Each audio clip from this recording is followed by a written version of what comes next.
Rise and shine, family. All right, so let's get right into it. Reasons you might be an alpha male. All right, so let's first deal with what alpha male means. Okay, so alpha male actually comes from a concept that was debunked a few years ago by the very professor who came up with the theory of alpha male. So his name was David Meck. Okay, so he's studying wolves in the wild, of course, and he sees these large wolves and these smaller wolves following the large wolves. So from this, he deems that the alpha male type of idea comes from the idea that through size, strength, and or aggression, these animals would rule and other animals would follow them. Okay, so he begins to write books about it, the alpha male wolf, and it becomes popularized. And here we are now, of course, calling ourselves alpha male when we kind of, I guess, say we have attributes that coincide with the alpha male wolf. Well, anyway, he wanted to recreate that theory or re-record that in nature later, some years later. And so he goes back out and he tries to re-record that, and he can't find it duplicated anywhere in nature. And so he follows these wolves and he follows them back to their cave, the large wolf, of course, only to discover that they were parents. And so what he was calling alpha male was actually what you would call beta male the entire time. The wolves were only following the larger wolves because they were their parents.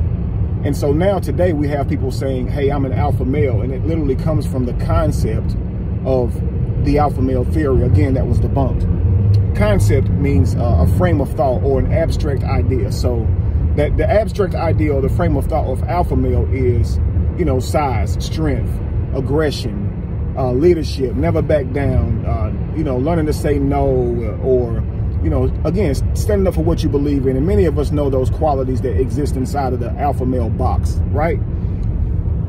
So reasons you might be an alpha male could be maybe you read the attributes of alpha male and felt like your personality traits coincide with that. So therefore you call yourself an alpha male. You may be an alpha male because you read the attributes of alpha male and decided that's who you wanted to be in order to get a certain treatment from people, a certain respect from people. In order to create a certain reality, you said, okay, I'm going to be those traits.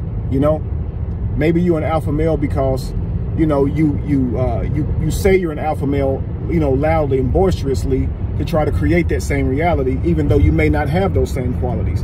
And so you just act like you do and go out and pretend to be one in hopes that, hey, if people see you behaving like one, hey, what's the difference in between behaving like one and truly being one, right?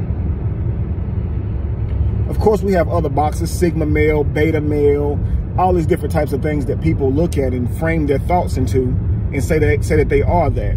The problem I have with that, family, is, again, you're just putting yourself under a spell. You're using someone else's concept idea of how a person should carry themselves and then trying to fit yourself inside of it. The alpha male one I think is the worst for us because we take ego in it and pride in it. It's kind of like the, you know, the feminist movements, the woman's power movements, woman's empowerment movement. It kind of coincides with men grabbing onto the alpha male title and really using that as a male empowerment movement. You understand? And both of them are counterproductive to harmony when it comes to us getting along with one another. You know what I mean? So, again, don't live in your ego, family. Don't try to, you know, get validation by trying to become any of these boxes that they try to put us in. Just be you. Be yourself. You know what I mean? If you get caught up in trying to be an alpha male, a sigma male, a beta male, or any of these other types of ideas that they come up with for us to try to, you know, subject ourselves to, therefore being under a spell to it, because it frames how you carry yourself. You know, something you might want to be gentle and take a listening ear to your lady and actually care about her problems, but you might say to yourself, that's not what an alpha male does, right? And so now I'm trying to fit into this alpha male thing. Someone may say something to you that offends you, and normally where you would have walked away, you might say to yourself, that's not what an alpha male does. So here you are out here behaving out of ego. Your identity gets attached to these egos, and that's how they control us. Simply, family, you start claiming to be an alpha male, we already know how you think, because you're sitting here saying that there's a framed idea that describes me, when really we are more complex than that. You understand? So family, be yourself. That's all. Peace.